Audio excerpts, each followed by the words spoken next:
Tonight on We're Speaking, we dive deep into authoritarianism, the enforcement or advocacy of strict obedience to authority at the expense of personal freedom, lack of concern for the wishes or opinions of others. History professor Ruth Ben-Ghiat joins us to break down the autocratic impulse, and we try to save our democracy from the tiny clutches of Trump and his enablers. You remember democracy. Supreme power vested in the people and exercised directly by them or by their elected agents. Either we all rule, or we let one weak man rule us all. In a battle on par with Cobra Kai and Miyagi-Do, what will it take for our democracy to survive? Will the authoritarians sweep the leg of our democracy? Or will democracy break out the crane move? Tonight we find out. We're Speaking starts now.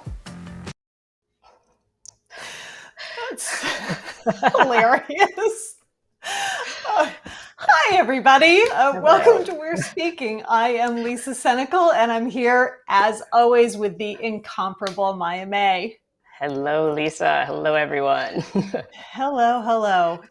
We have some really talented, hilarious people working on this show, and that was kudos on an awesome opening, everybody.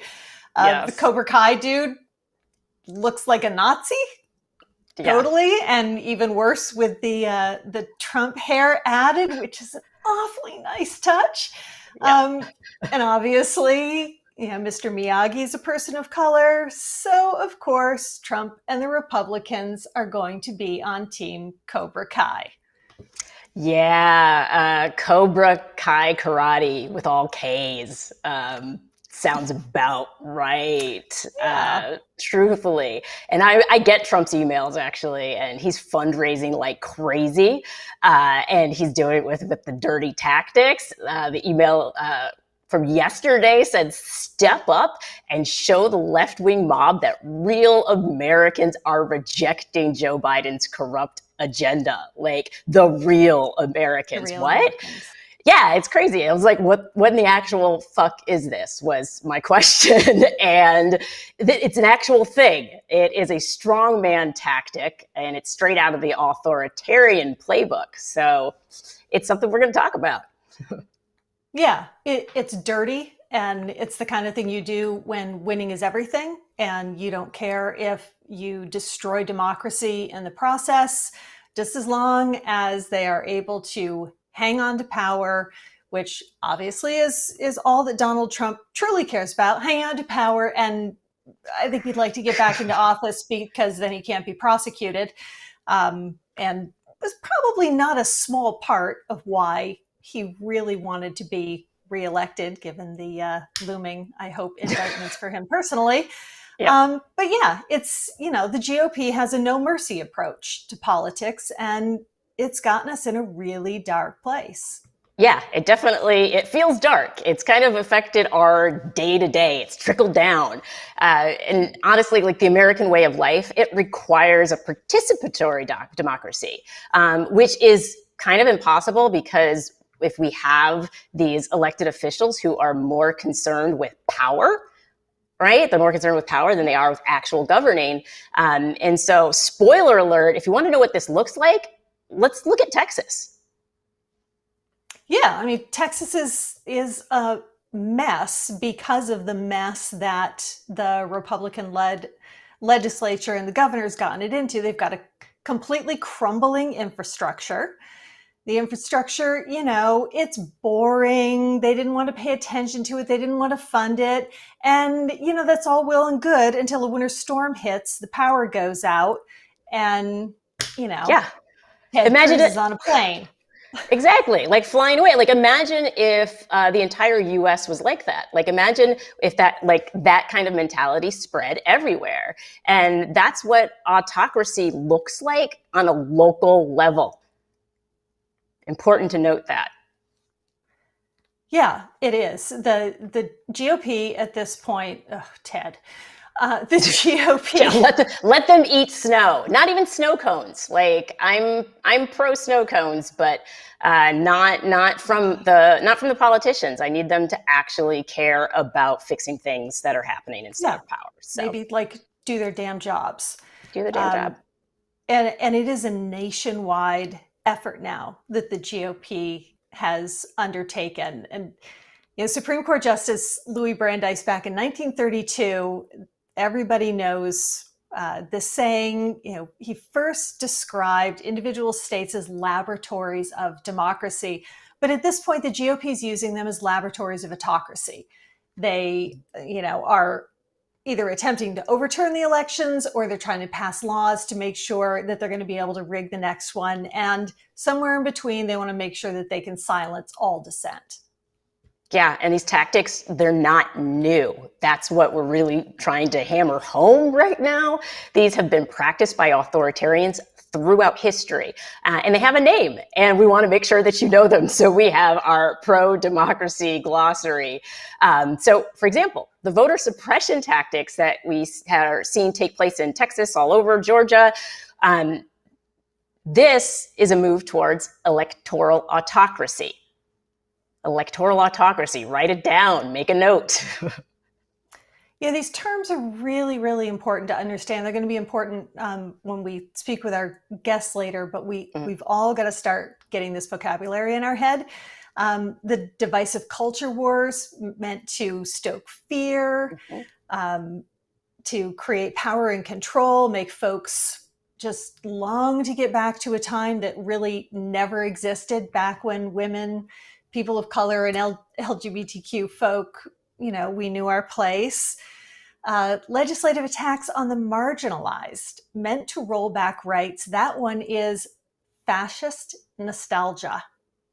Fascist nostalgia, yeah, right? Never really was a time that looked like what they wanted to be, but they're hell-bent on trying to recreate something that never was.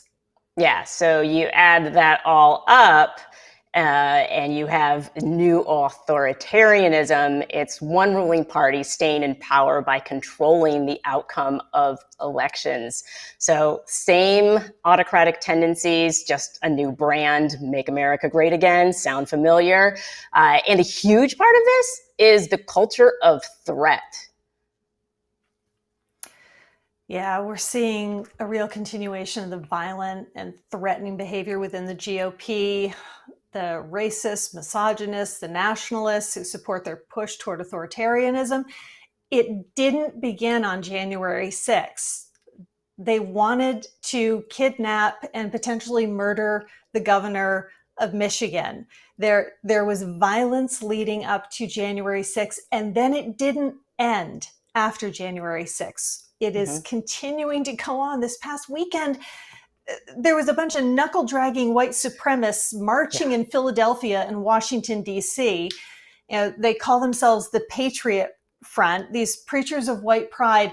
They're so tough and they're so proud that they hide their faces behind masks. And they're a bunch of weak-kneed cowards, but they all get together and do the bro thing and pretend to be big and tough and wear matching and they wear matching khakis and polo shirts, which I'm just like, how is that supreme? Like, at least do better with the fashion is all I'm saying. If you're going to be fascist, I want fascists to have better fashion, I guess. Yes, the fascist fashion. And the real patriots in Philadelphia, it was great to see them running these losers out of town. I mean, they were getting back in their rider trucks that they all came pouring out of, like some kind of freaking fascist clown car. And they got back in and they went away, but they're going to be back because the GOP just keeps increasing their violent rhetoric. So we're going to be talking with historian and expert on authoritarianism, Ruth Ben-Ghiat, later in the show. Really excited to speak with her. Yeah, incredibly excited. But first we want to hear, we love hearing from you. And so we've asked you, what signs are you seeing that America is creeping towards authoritarianism? And you responded. So let's pull up some of those. Always do. You guys are awesome. Sherry English wrote, Kevin McCarthy threatening loss of committee appointments for Republicans willing to serve on the January 6th commission smacks of authoritarian rule and blatantly convinces me about how afraid he is of what it would find and what he doesn't want the country to know. Yeah, it's a cover-up. I mean, just call it what it is. It's a huge cover-up because they know there's complicity within the GOP. Yep. We also heard from Wally Zog, who said, of course, the voter suppression laws are heading us to authoritarianism. The ability to vote for all Americans is the core of democracy. As a side issue, though, I am very concerned about Governor Noem using GOP donor funds to support her agenda for the South Dakota National Guard.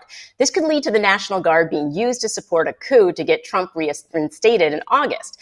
I realize this is not likely, thank goodness, but it is a grave misuse of power. Yeah, it is. I'm not sure what border she's sending people to because she's in North Dakota. I'm like, where is she protecting us from? The Canadians are coming? What's happening? Yeah, anything to get her face on Fox News because we all know that she wants to run for president. So democracy will never be damned because she wants power. She won't be. J.J. O'Connell wrote, when the right just shrugged at children dying at the border, I realized they were now willing to leave any morality behind to keep their people in power. Yep. Yeah. Zero morality. Zero morality. It's not a thing anymore, apparently. It's not what's for dinner. We have Lori Hyatt said leaders who are anti-journalist, anti-free press, and make people question actual proven facts. Then replace said facts with their own tales. Lies. Yeah, I just want to call them out as lies because that's literally that's what they are. I feel like we're always like they're like mistruths or they're misleading. I just want to call it out. They're liars. Liars. They are. They are liars. They've been liars for more than 4 years now, just about 5, and they have no intention of changing because it's sort of working for them. Yeah, unfortunately. So if you like our show, because we're gonna keep calling this out. And so if you like our show, please smash that like button, share with friends. You can share it right now, as a matter of fact, because you're probably watching this on the internet. So copy paste the link and share it, share. And also don't forget to follow us because that's important too. Yep, it is. We're not just a show. We're really building a community with all of you so that the input that we get from you is so crucial to building this pro-democracy movement. So use the hashtag We're Speaking and do tag us on Twitter at LPTV. I'm at LC Senecal and Maya is at Maya on Stage. And keep the conversation going in the chat and all of that. And in a minute, we'll be speaking to Ruth Ben-Ghiat. But first, it's that time again. Here is this week's first nominee for our Oh, for Fuck's Sake award. Kristi Noem, the governor of South Dakota, is our first nominee. When she saw a crisis looming at the southern border, she raised private funds to send 50 South Dakota National Guard troops into the fray. Is that legal? Is it needed? Not even close. Is it the kind of dangerous political theater that could lead to unnecessary violence? As they say in South Dakota, you betcha. Congrats on your nomination, Noem. You're awful. She is awful. She gives North Dakota a bad name. Yes, she's bad. But you are fabulous. That was Did you like my fluffy collar? I do love your fluffy collar almost as much as I love your killer shirt that you have on tonight, which is also pretty remarkable and very patriotic. Thank you. It is. It's pro-democracy and pro-popsicle, and it's my new favorite. It's my new favorite shirt, not going to lie. And I don't know if this shirt's going to save our democracy, but we can check in and see with our guest. Our next guest is historian Ruth Ben-Ghiat. And so we're going to come back to her in a bit, but we're going to take a quick break and we'll dive deep into the slow and steady creep of authoritarianism. Please don't go away.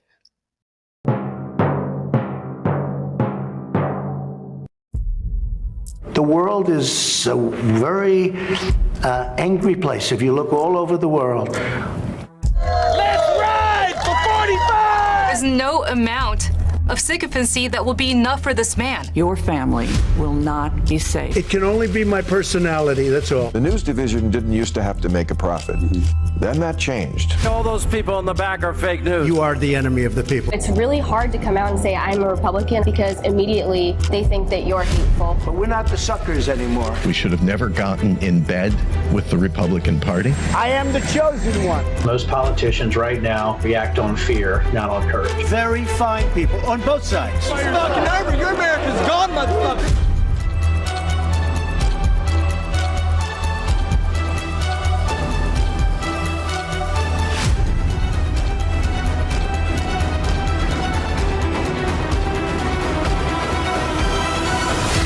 What do you say to Americans who are watching you right now who are scared? I say that you're a terrible reporter. That's what I say.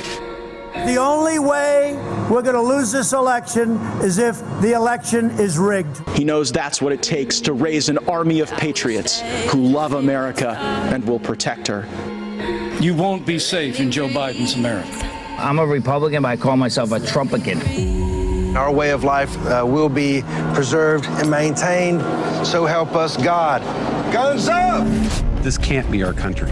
This is not our country. Alleged plot to kidnap Michigan Governor Gretchen Whitmer. We are not one another's enemy. This virus is our enemy. No religion, no anything. Hurt the Bible, hurt God. Will you shut up, man? Listen, Biden raped his daughter. Biden raped. Election day in America. It is here. Former Vice President Joe Biden will win.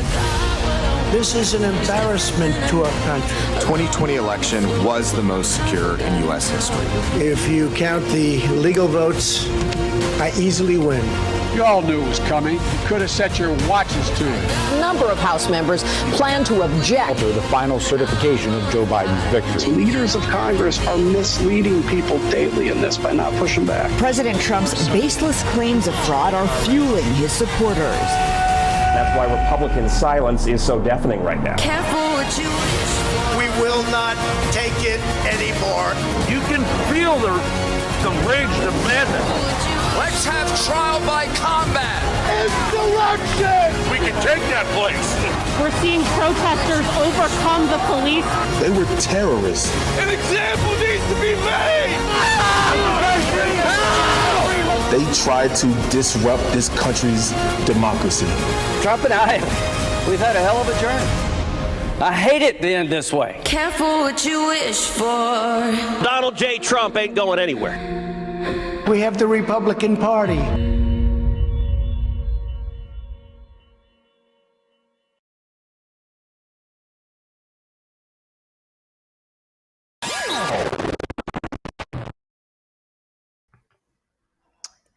Welcome back. That is a sobering video. It never ended, and so it's important to recognize that. And so tonight we are speaking about our nation's creep towards autocracy. Yeah. Our guest tonight is a historian, scholar, and a leading voice in the fight against authoritarianism and for democracy. The author of Strong Men, Mussolini to the Present, and a Guggenheim Fellow, she writes in a recent article for CNN, authoritarian leaders organize governance around self-preservation. They need to cover up their corruption and crime, so they politicize the justice system, surround themselves with loyalists, and target people who can expose their wrongdoing. Sound like anybody we know? Yeah. Ruth, we're incredibly lucky to have you with us tonight. We are desperately in need of your expertise. We're expecting you to save us. We need all of the tools in the arsenal to help us resist autocracy and fight back against the culture of threat. Hello, welcome to We're Speaking. Hi, thanks. Thanks for having me on. So, it's great for you to be here, seriously, because we do have a lot of work to do to keep our country from slipping into authoritarianism. But let's start out on a positive note with what America can be rather than what we fear becoming. You published a piece about creating an America that's a true multiracial democracy. What's your vision for that? Yeah, I feel that The piece was about redefining patriotism as explicitly a defense of the success of America building this multiracial democracy, and also as a place where immigrants from around the world have dreamed to come. Because with all its flaws, it has provided this opportunity to dream and to make something of yourself and change your family's destiny. And I'm first generation, first to be born here. And so I feel that quite deeply. And so the right is pushing us on the defensive, right, with the open racism. And I think it's something to be celebrated. And so updating patriotism, because we need ideals to sustain us in this fight, which is going to be a brutal struggle. And I think the ideal and reality of multiracial democracy can help us to build a democracy movement that unites labor and faith leaders and communities. And it reflects who we are today. As you said before, the GOP is trying to have this kind of, nostalgic of what never was, right? And you don't only have to look at the census to show how America is changing. And this is the GOP doesn't want to accommodate our actual reality of demographic change. So multiracial democracy plays on our strengths and what we really are today. I think that is fantastic. Yeah, it is. It's nice to have a frame of where it is we want to go and not just where we fear we could be heading. And I think we've got to, this is tough stuff. So we have to keep that vision in our heads all the time. I also think patriotism is like, for too many people, patriotism is just, it's been oriented around the flag and around perhaps praising the military, which is very important. I'm pro-military, but it's not enough to capture different constituencies and new generations of voters. So the piece it's in my Substack newsletter, Lucid. It's an attempt to, argue for this updated definition of patriotism that's also adapted to defending our democracy, the struggle we're in right now. Yeah, it makes all the sense in the world because this diversity isn't going anywhere. So we have to learn how to work with it. So it was, it brought a smile to my face when I read the newsletter. I was like, right on. I was like, she knows what she's talking about. She's an expert. So everybody pay attention to that. Yeah, that was, it was with all the news that we consume all the time, it was a very welcome relief from the steady diet of what we're facing. You did have a piece in the Washington Post today also, which is an incredible piece. And I want to make sure I give folks the title. The GOP's violent rhetoric could make future elections more dangerous. It was about the ongoing and escalating violence coming from the right, and also the efforts to legalize those threats related to voting. So talk to us a little bit about that. Yeah, I call this the culture of threat. And, if we look forward, when you're trying to have a transition to electoral autocracy, which is this veneer of democracy where you don't, so unlike 20th century dictatorships where you didn't have elections, you keep elections and then you fix them, you also make them threatening. So we have a vision of, this doesn't happen here. This is like military juntas where you have paramilitaries, hanging around voting booths. But the GOP is passing all this legislation at the state level and I focused on the figure of the poll watcher, who's supposed to be a neutral figure.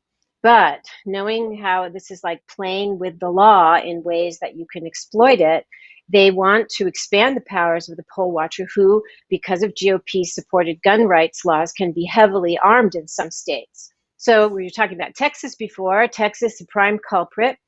They have a slew of laws that are now in committee that would make it possible for poll watchers to be close enough to, quote, see and hear what voters and election workers are doing, because election workers are targeted as well as voters. And there's even one bill in committee, unbelievable, that they have curbside voting in Texas. The poll watcher could come in your car and while you vote. What? Excuse me, what?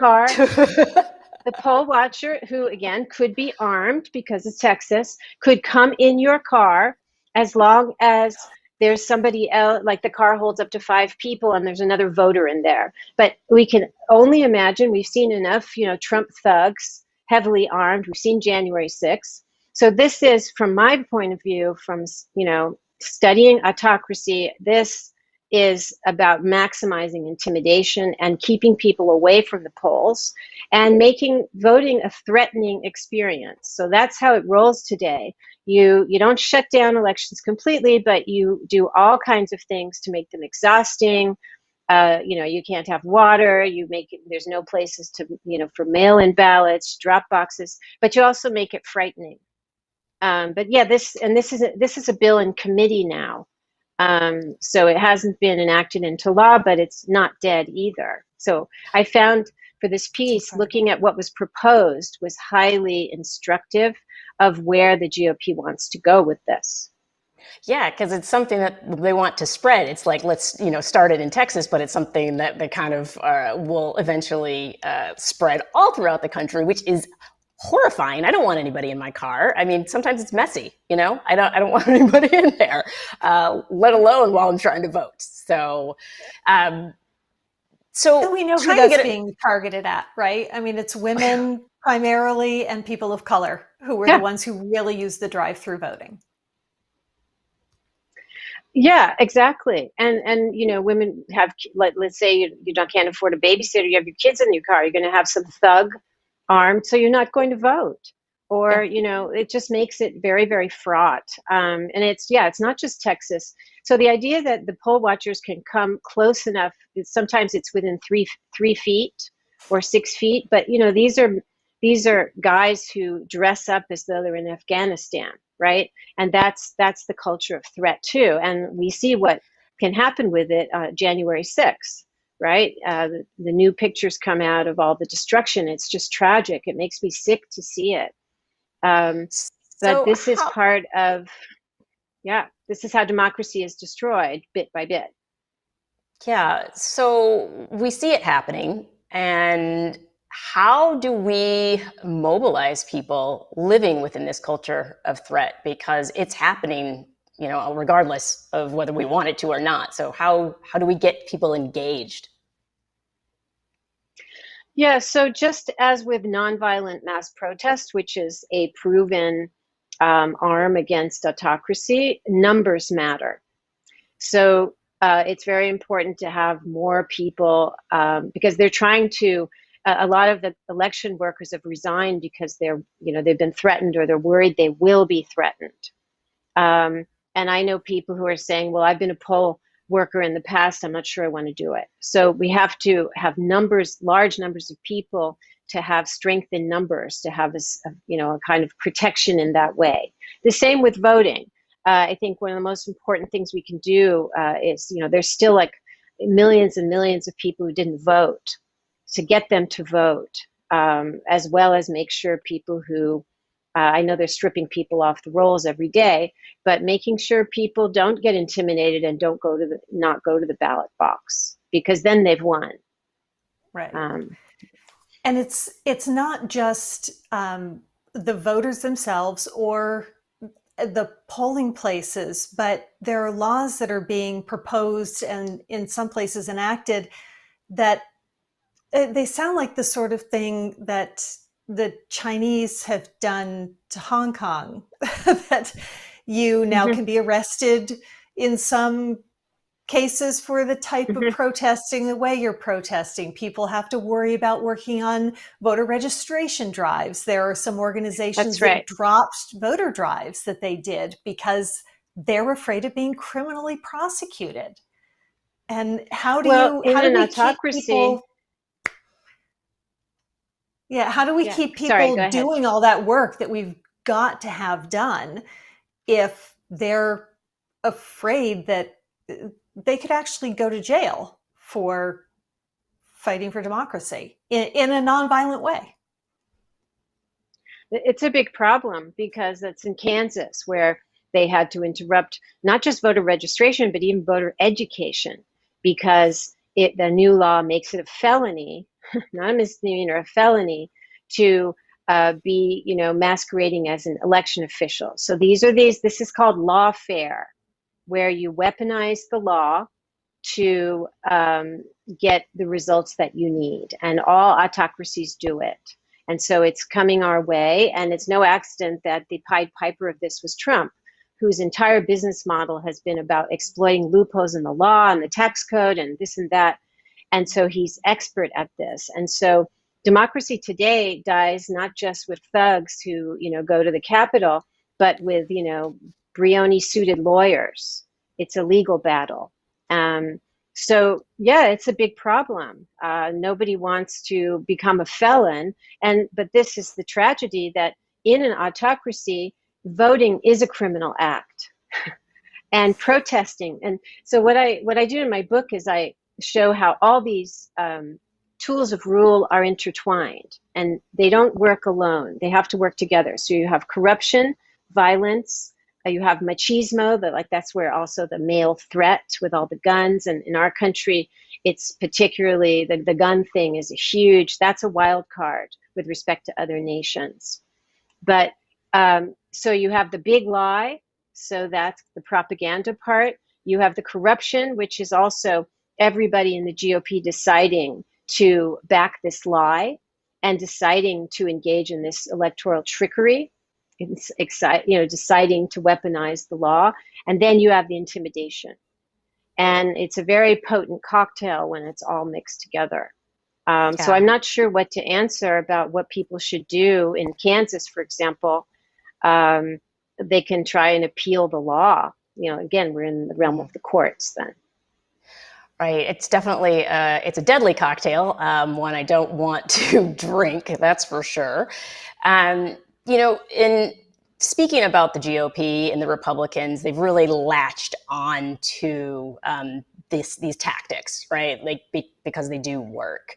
Is there a way to convince them that this is not the way to move forward? That excluding voters from the democratic process isn't viable, let alone ethical? Is there a way to convince them of that?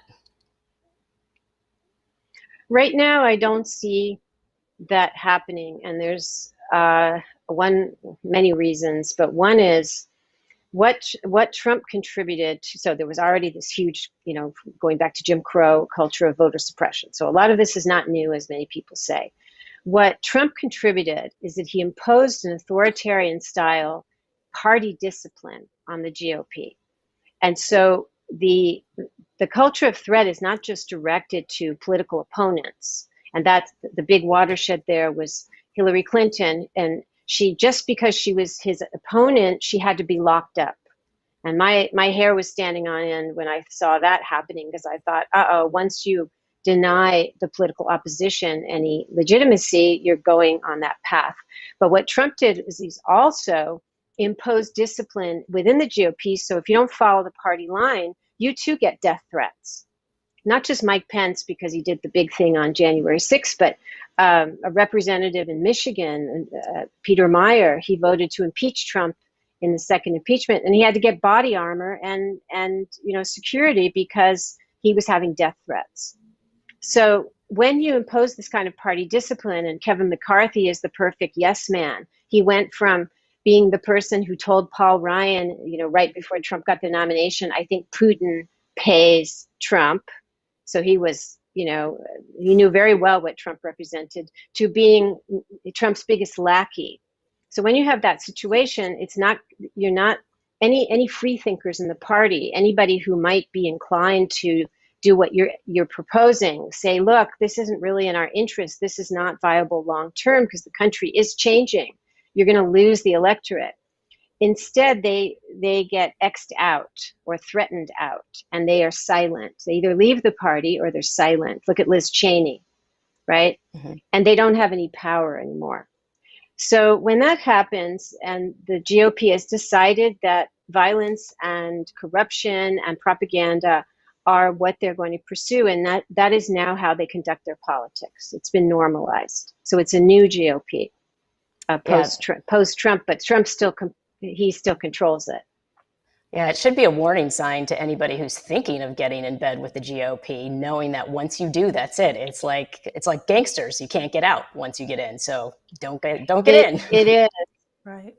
It is. In fact, in the book, I talk about the similarities between organized crime and authoritarian politics because of the threat, because of the kind of leader principle. It's a vertical principle. You have to obey. You have the leader cults.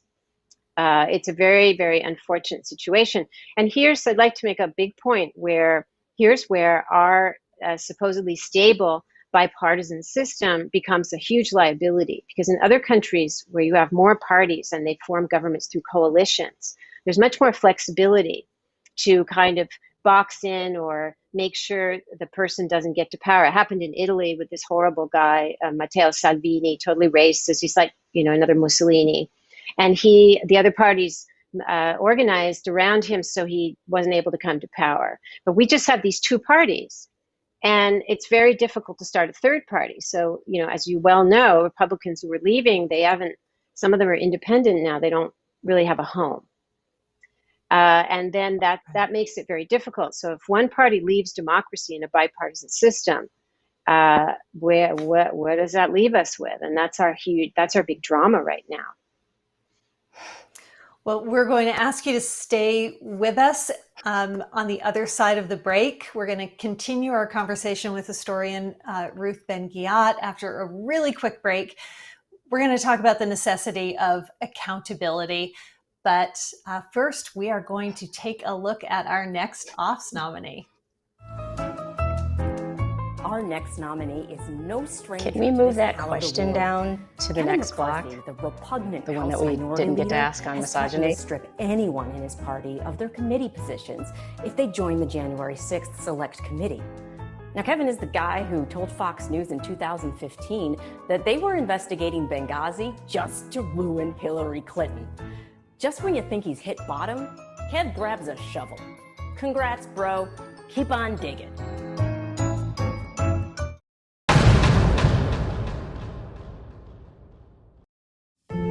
America is starting to breathe again. A decent man as president, a plan to protect us.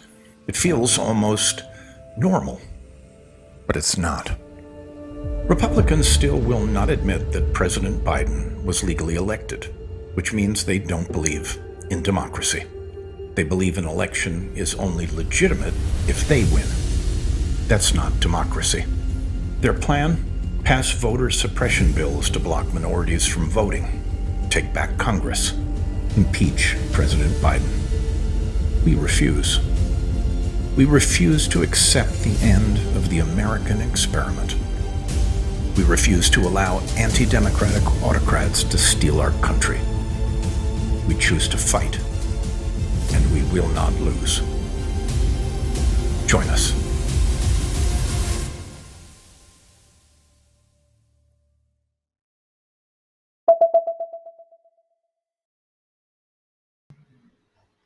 Welcome back, everyone. We're here with Ruth Ben-Ghiat, who is speaking with us about the rise of authoritarianism in our country, which is a sentence I never thought I'd have to say.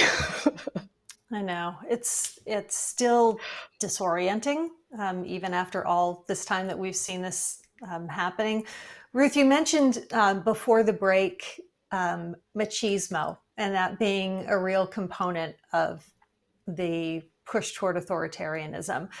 There seems to be an absolutely inextricable link between the advancements of rights for LGBTQ communities, women, people of color, Black Americans in particular, as well as immigration that has definitely lit a fire underneath this push toward autocracy. Why is racism and misogyny so attractive, such an attractive feature to authoritarians and their followers? So to start with misogyny, I devote a whole chapter to it, how it changes over 100 years, because I felt like I read a lot of political science literature. It was very helpful, but they didn't really take masculinity seriously. They didn't have a way to talk about it. And it's so important. In fact, it's kind of the glue of everything because it's the leader cult, which we've seen how potent that is. I was one of the people who predicted Trump's leader cult would continue, and people were like, no, he's going to be gone. It'll just shrivel up. And I was like, no, unfortunately, these things, stay, especially when they say they're victims. That's very, very powerful. But Trump, who was Trump? He was this machismo guy, right? Macho guy. And when he came in the end of his campaign with the Access Hollywood tapes, and people were like, oh, this is going to do him in. And in fact, the pussy grabbing and everything, it just increased his glamour, because here's the key. The macho man, the strong man, is somebody who gets away with things.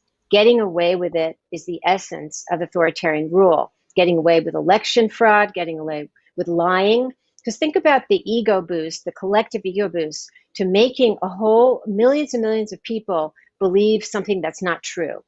And Trump had a huge gamble. He decided to say that an empirical fact that Biden won the election was false. And he succeeded in having 40 million people believe this. So this is macho and ego, but getting away with it is very glamorous and very appealing to many people. And it explains, I personally think some of the people who used to be, people were surprised, like Lindsey Graham or William Barr, they were surprised that they, became such Trump lackeys. I think that they were thrilled by partnering with this amoral person, because Trump is completely amoral. And so this glamour of the man who gets away with everything is like the center. So it helps and then you have the violence, right? The threat. So he's somebody who threatens, he's somebody who gets away with it, he's somebody who lies and nothing happens to him. And he told us, he said in January 2016, I could stand on Fifth Avenue and shoot someone and I won't lose any followers. And this was machismo talking. And that freaked me out when I heard that, because I had seen it before with Mussolini and all kinds of other people. It's when you're a star, they let you do it. I ran home to, yeah, that's it. Because he wasn't just saying he was going to be above the law and that he actually also approved of violence. He was going to say that nothing would happen to him, that his followers would like it. I mean, it was all mapped out in those two lines. And look what's happened since. In fact, he hasn't been wrong. He was right. Yeah. No, people love to cheer him on, and he's able to get away with it because of this cheering section. It's like, and we're big on the First Amendment, obviously, we believe, the Bill of Rights, freedom of speech, all of that. But what he's doing, he's being cheered on by the media, it's like Fox News and the nationalist right media, because it's all profitable, are big proponents of it, cheering them on, his cheering section. So question for you, is the mainstream media doing better now than they handled it previously? I think to some extent, yes. I think January 6th was a big shock to everybody, a tragic. But I think my colleague Jay Rosen at NYU says that this was like a wake-up call. And so you still have a little bit of both sidesism. You still have people who are invited on shows that shouldn't be there, because the way propaganda works, its first exposure is much more, hearing the lie is always more convincing than hearing the correction. So when you have these people on, even if they're on a show where the anchor is going to say, well, that's not true, they're still airing the lie. And they also become legitimized. And that's why they work so hard to get onto these mainstream shows, because they know repetition of the lie is what makes it. And there, the media, less at the level of individual journalists than maybe producers who kept having these election deniers on, like ABC and NBC and lots of other networks. That's a huge error. And also taking the bait of attention, seekers like Marjorie Taylor Greene, and focusing so much. And you have to focus on them, but there are ways to do it that doesn't glamorize them. So, Right. They've really been able to get, because of the ratings, because controversy sells. They do get booked. They're still getting booked on a lot of these shows, and that pushback when they are booked, there is some pushback, or when articles are written or pieces are done on TV that talk about the corruption and everything else that's being done on the right now. The followers are now primed to just say fake news. That it doesn't mean anything anymore, and that's a consistent tactic, isn't it, in authoritarian regimes? It is, and the big lie only took hold because of the 29.999 other lies that Trump told, and that were amplified by all the media ecosystems that he had control of, all the followers. So, it's the propaganda works through saturation of the media space and repetition. But also attacking the nature of truth and making people feel they don't know what to believe. And Trump, we will see this more and more as we put it in the rear view mirror, what a skilled propagandist he was and is. He was not only the biggest, single driver of coronavirus misinformation, disinformation, but also elections. And he had very good reasons for that, because he needs to keep, he couldn't leave office because he would lose his immunity from prosecution. That goes back to the government's self-preservation. And in fact, his lies about the election, you can chart them that they go up when he has some problem in his private life, because all they care about is what happens to their private lives, right? Their riches and their power, and they don't want to go to jail. But yeah, so the propaganda, all the lies he told before went into preparing the public to accept the big lie, but also, very disturbingly, all the messages he gave about violence from his earliest rallies in 2015, where he started talking about beating up protesters. He'd say, oh, the good old days, we were able to carry him out on a stretcher. And so that's something that it gets looked at when there's like the shooting in Texas, the mass shooting where the person was arguably influenced by Trump. But we haven't had the full story of how Trump's extreme tenacity in preaching violence and selling violence has led into January 6th. Yeah, we actually talked about this a bit on the last show. We pulled up the ADL Pyramid of Hate to talk about how that escalation, if we could, if we might have it again, we could pull it up, but for people to see. But going from that violent rhetoric, and they just walk people right up the pyramid until we get to violence, and that it does feel like that's where we're at now. Despite the fact that things have calmed down, you recognized a lot of this coming. You saw this coming. Now things are a bit more calm. Biden has steadied things, but this threat hasn't actually passed. We all know this because he is out there having rallies, which are a big part of the authoritarian playbook. So how do we get Americans who are, right now just trying to come back online with their lives? How do we get people to recognize that right now there is a very real threat of authoritarianism that we're still facing? I think just having a show like this, having the town hall that happened before, every one of us who has the skill set can do their part. It's very nice and good that authoritarian experts like myself have been on TV more, because it's about a paradigm shift. I found it at the beginning, it was very difficult to have Americans accept what I was saying, because it's that Trump and everything that was going on, democracy wasn't the lens to read it through. It was authoritarianism. And so before he even was inaugurated, I published a CNN op-ed called "Trump is Following the Authoritarian Playbook." And it predicted all the things that he would do based on my knowledge about what these people do, including delegitimizing civil rights, the whole thing. And of course, I got a lot of mail saying that I was just crazy, not even alarmist, just like cuckoo. And the same with an early op-ed I did. This was like in 2016. I recognized that Trump, this is before he even got the nomination, and I realized he was going to have a personality cult. So I wrote up this op-ed saying that, comparing it to like Berlusconi and Putin, saying he was going to have a personality cult. And no one wanted this thing. This was like January 2016. It was very early.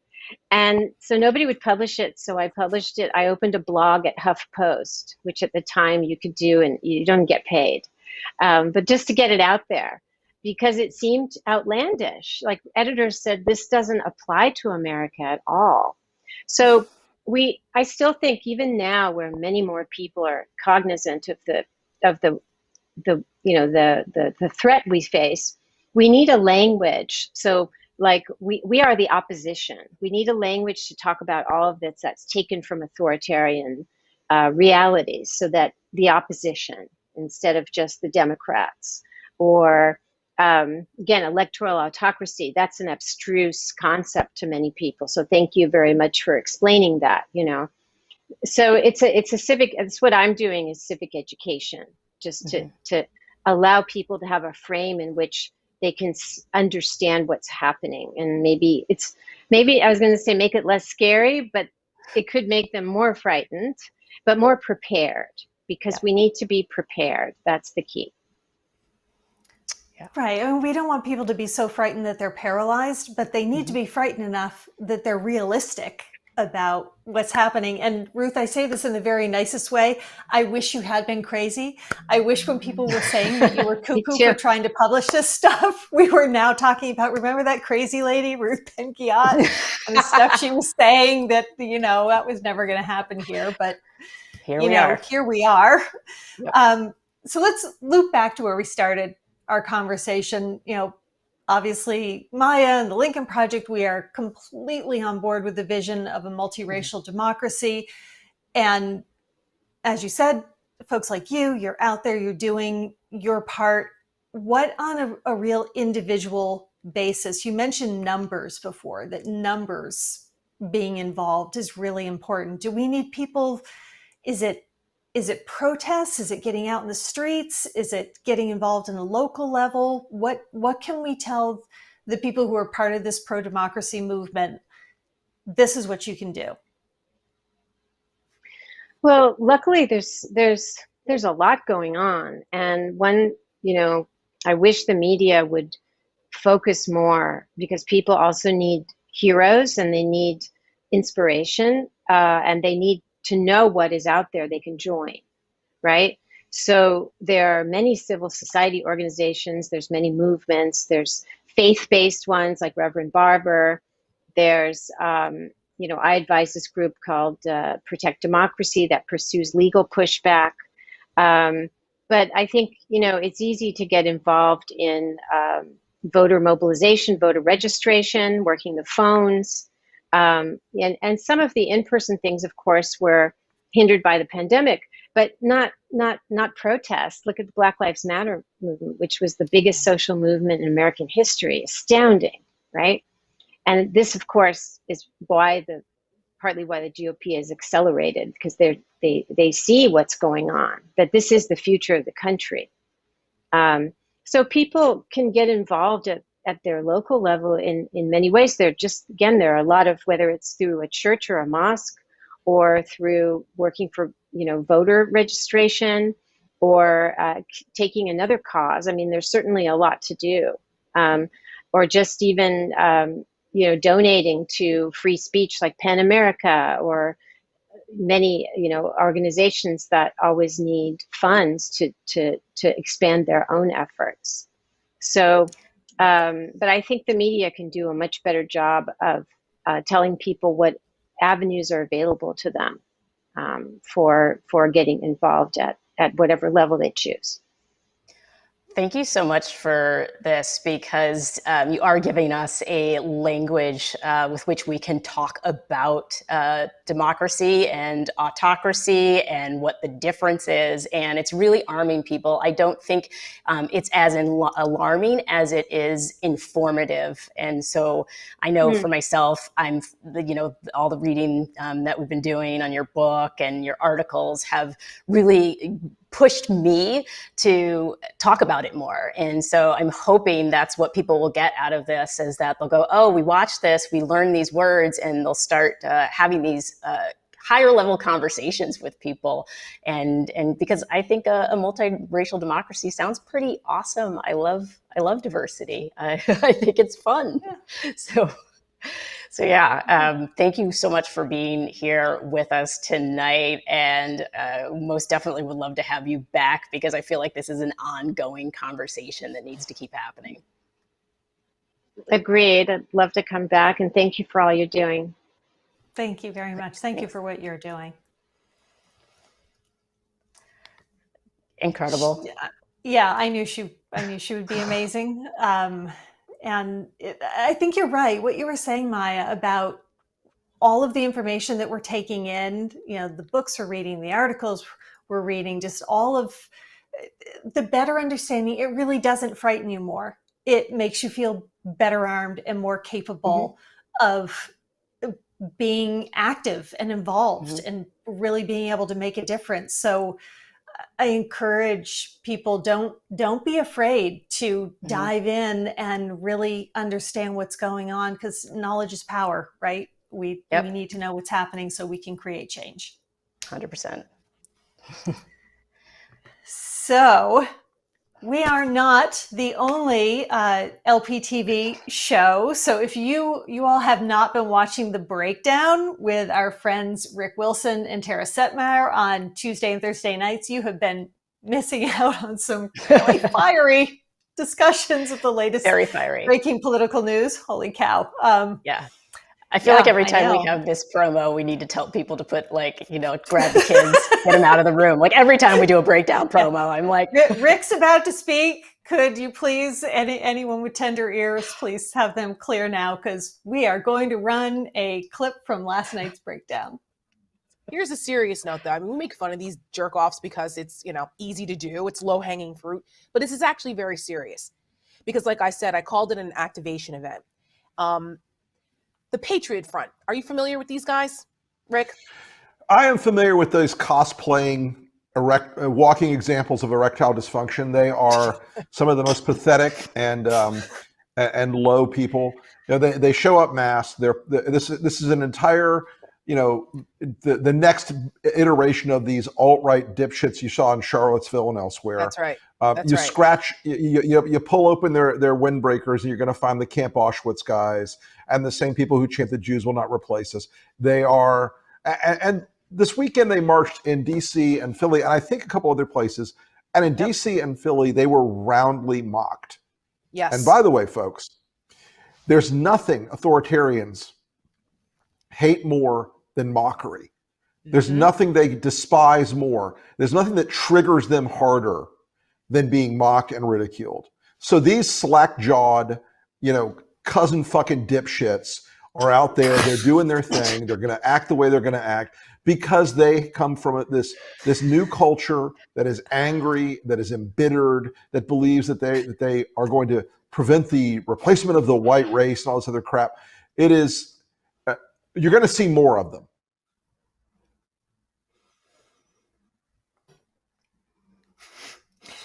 You cannot say we did not warn you. We warned you. I was like, put that in the pro-democracy glossary. Cousin fucking dipshits. My God. You, I'm sure, want more of that, as we all do. You guys can all catch The Breakdown every Tuesday and Thursday, 8 p.m. Eastern. Tomorrow night, you're in for a treat, so make sure you tune in at 8 o'clock to see what is going to come out of Rick's mouth tomorrow, because Jesus, none of us really know, and it's always interesting. Speaking of interesting, we're going to have Maya now introduce us to our last Oh For Fuck's Sake nominee this week. Our next nominee is Josh Hawley, simply because this is an episode about authoritarianism. And he not only looks like that dreamy teen Nazi Rolf from The Sound of Music, but he pumped his fist in solidarity to a group trying to murder our elected government officials. Fascist hitmaker. He hasn't made news lately, but his mere existence puts our democracy in danger and is cause for a hearty, oh, for fuck's sake.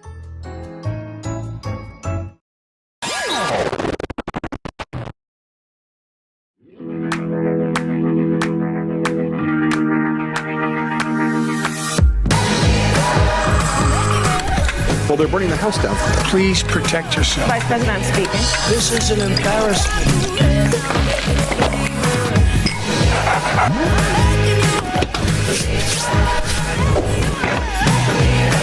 If you count the legal votes, I easily win. What the fuck? Have some faith, I'll make you a believer.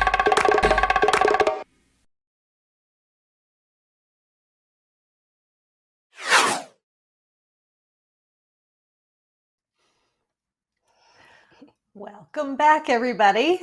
We have been speaking about the rise of authoritarianism tonight because it's clear in the 6 months since January 6th, it's amazing. It's been 6 months that the violence didn't end. This is a slow roll insurrection that's continuing. And for the nation to survive, we need to be able to push back on the autocratic impulse and do the really dirty, tough, difficult work of saving our democracy. Yep. Democracy is bottom up, right? Yeah. The government gets its marching orders from us, the governed. And yes, all of you, our incredible Lincoln Project pro-democracy community, you're some of the best citizens who we know. And we do feel like we're getting to know you through social media, which is one of the really positive aspects of social media, which has its drawbacks. But we have some tweets to prove just how wonderful you all are. So let's take a look at a few.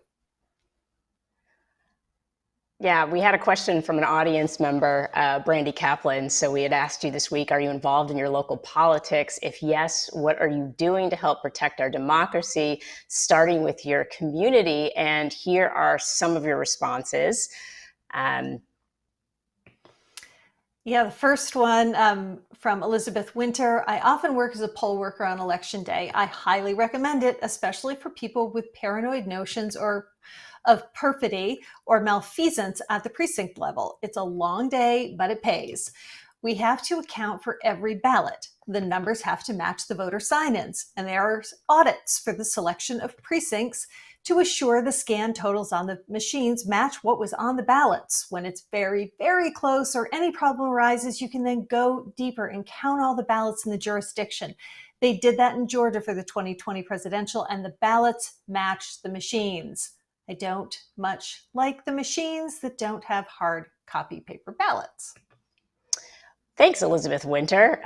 We need that kind of work. We heard from Ross Bright, who said, calling, writing my reps, refuting the spin one rep puts on his partisanship, promoting people running for office on Facebook and in person, reading, listening to the news across the spectrum, so I'm aware of things my reps are doing in my name. That's super important. Got to hold them accountable.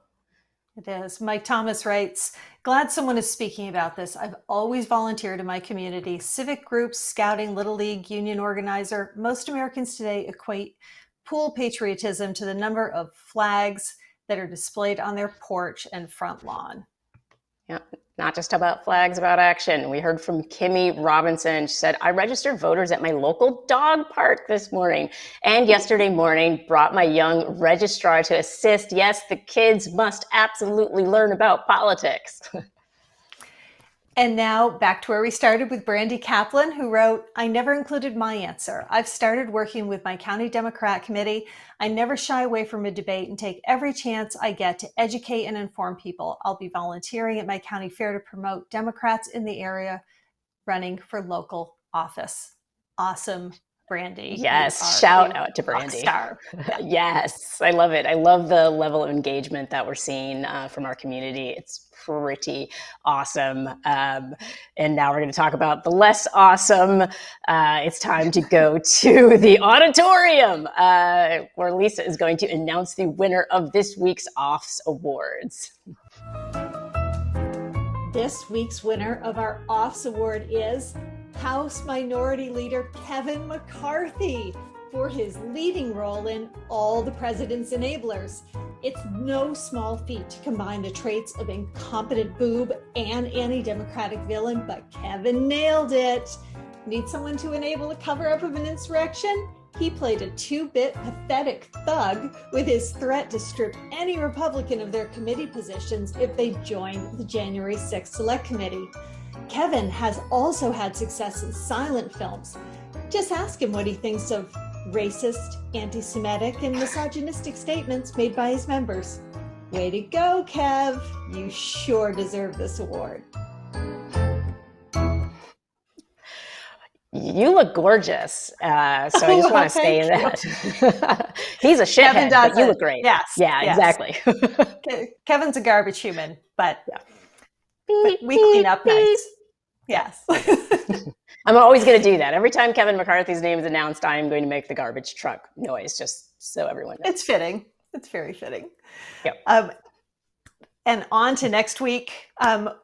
We are going to be talking with the legendary historian and journalist Anne Applebaum. We actually taped our conversation earlier this week, and who goes back and forth between the US and Poland. We were speaking with her from Poland. It was absolutely fascinating.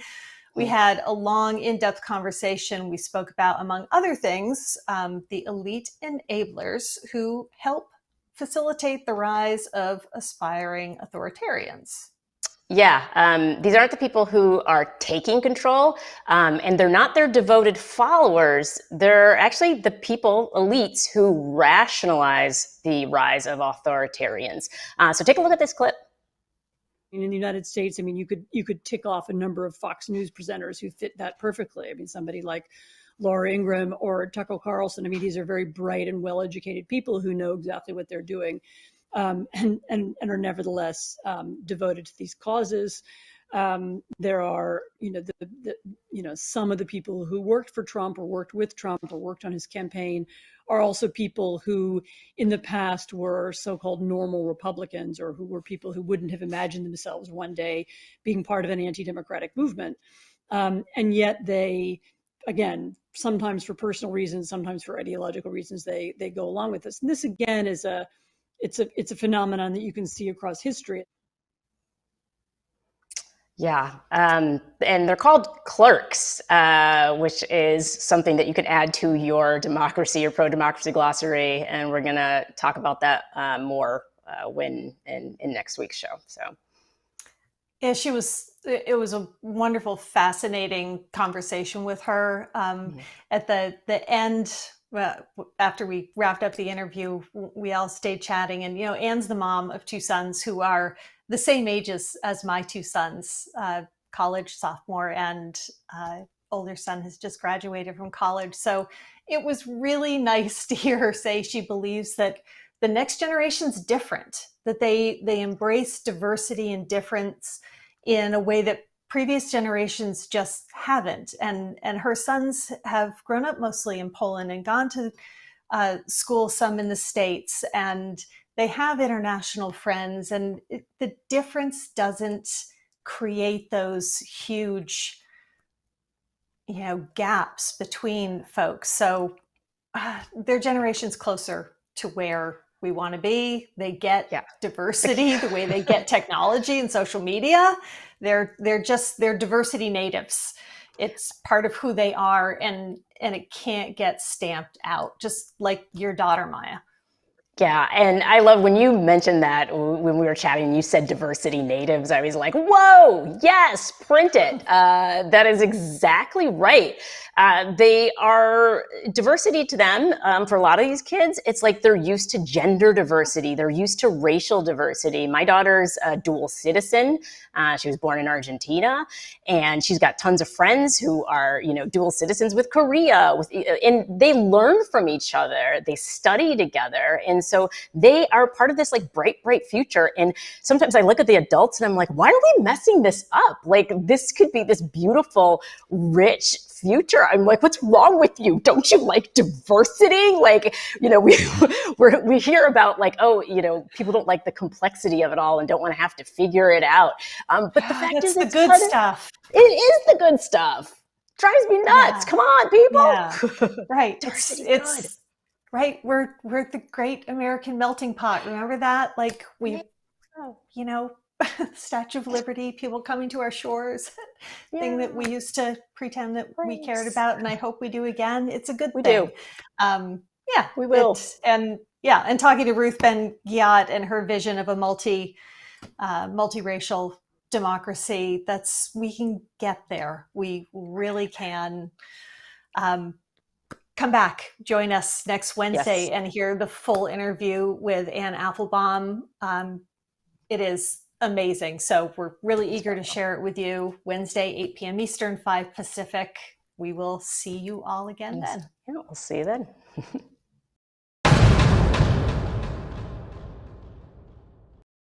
America is the only country founded on an idea, the radical idea that citizens could govern themselves.